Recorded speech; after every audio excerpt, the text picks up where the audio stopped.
திமுகவை தொடர்ந்து அதிமுக மக்கள் ஏன் வந்து மீண்டும் உங்களுக்கு வாய்ப்பு கொடுக்கணும்? வந்தா என்ன கிடைக்கும்? அதிமுக ஆட்சி அமைந்தால் பெருந்துறை சிப்காட் சாயக்கல்வி நீர் பிரச்சனைகளுக்கு நிரந்தர தீர்வு காணப்பட்டு நவீன சுத்திகரிப்பு நிலையம் அமைக்கப்படும்.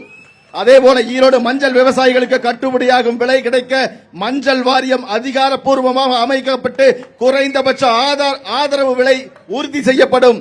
விசைத்தறியாளர்களுக்கு வழங்கப்படும் இலவச மின்சாரம் 1000 யூனிட்டிலிருந்து 1400 யூனிட்டுகளாக உயர்த்தி தரப்படும். அதேபோல ஈரோடு மாநகரின் நெரிசலை குறைக்க ஏற்கனவே அதிமுக ஆட்சியில் திட்டமிட்டப்பட்டு முடங்கி கிடக்கும் மேலும் புதிய வெளிப்புற வட்டச்சாலைகளை பணிகள் போர்க்கால அடிப்படையில் அமைக்கப்படும்.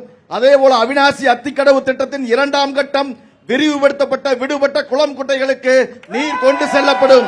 இது தவிர மக்கள் நலனை கருத்தில் கொண்டு புரட்சி தமிழர் எடப்பாடியார் அவர்கள் தமிழக மக்களுக்கான தேர்தல் அறிக்கையில் வெளியிடப்பட்டுள்ள அத்தனை தேர்தல் அறிக்கையும் முழுமையாக நிறைவேற்றப்படும் என்று சொல்லி ஒரே ஒரு நிமிஷம் கவனிங்க. ஒரே நிமிஷம். ஒரு அழகான காடு இருந்துச்சு. அந்த காட்டுல ஒரு சிங்கம் நிமிர்ந்து கம்பீரமா ஆட்சி செஞ்சுட்டு இருந்துச்சு. அந்த சிங்கத்தோட ஆட்சியில காடே அமைதி வளம் வளர்ச்சி என இருந்துச்சு. எல்லா விலங்குகளும் சுதந்திரமா நிம்மதியா பாதுகாப்பா பலமா பத்திரமா இருந்துச்சு. ஆனா அந்த சிங்கத்துக்கு பின்னாடி ஒரு நரி எப்பவுமே குழி பறிச்சுக்கிட்டே இருந்துச்சு. அந்த நரி தந்திரமா பேசி பொய் வாக்குறுதி கொடுத்து சிங்கத்தை தற்காலிகமாக தள்ளி வச்சுட்டு நீங்க என்ன செய்ய போறீங்க சொல்லுங்க. நீங்க என்ன செய்ய போறீங்க? நரி வந்தவுடன் மக்களுக்கு என்ன ஆச்சு? நான் இதுக்கு மேல குற்றச்சாட்டு சொல்ல ஆரம்பிக்கிறேன். இல்ல இல்ல அனுமதிக்க முடியாது.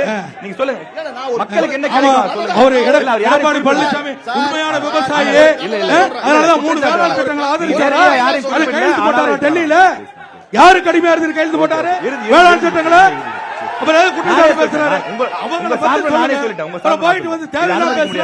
மக்களுக்கு என்ன கிடைக்கும்? குற்றச்சாட்டு நான் உங்களுக்கு தனியா ஒரு சுற்றே கொடுத்தேன். என்ன கிடைக்கும் சொல்லுங்க. உங்க டைம் போயிட்டு இருக்கு. டைம் போயிட்டு இருக்கு. 30 செகண்ட் சொல்லுங்க. சொல்லுங்க. மக்கள் முடிவு பண்ணுங்க. மக்கள் முடிவு பண்ணட்டும். இந்த ஆட்சி எப்படி இருக்கு பார்க்கட்டும். இப்போ இந்த காட்டுல கூச்சல் குழப்பம் நிலவுது. இல்ல இல்ல கதெல்லாம் வேணாம் ப்ளீஸ். நீங்க திட்டங்களை மட்டும் சொல்லுங்க ப்ளீஸ் ப்ளீஸ் ப்ளீஸ் ப்ளீஸ்.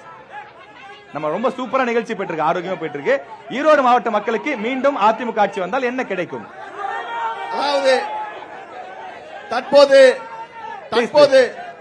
எங்களுடைய தேர்தல் வாக்குறுதி தற்போது பெண்களுக்கு வழங்கப்படும் நகர பேருந்து கட்டணமில்லா பயணம் அதிமுக ஆட்சி அமைந்தால் ஆண்களுக்கும் அனைவருக்கும் விரிவுபடுத்தப்படும். அது மட்டுமல்ல,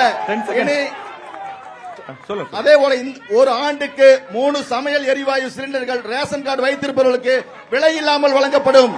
குடும்ப தலைவிகளுக்கு வழங்கப்பட்டு வரும் உதவித்தொகை 2000 உயர்த்தப்படும்.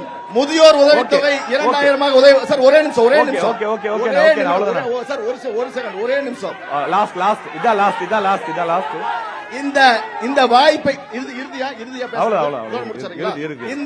எனக்கு வாய்ப்பை கொடுத்த எங்கள் தலைவர் எடப்பாடியார் அவர்களுக்கும் நியூஸ் தமிழ் நிர்வாகத்திற்கும் வல்லமை கொடுக்கும் என் நண்பர்களுக்கும் வாழ்த்தும் என் பெரியோர்களுக்கும் தாய்மார்களுக்கும் வழிநடத்தும் அனைத்து இந்திய அண்ணா திராவிட முன்னேற்ற கழகத்திற்கும் என்னை வாழ வைக்கும் பெருந்துறை தொகுதி மக்களுக்கும் எனது நன்றிகள் என்று கூறி வாழ்க ஈரோடு வளர்க ஈரோடு என்று விடைபெறுகிறேன்.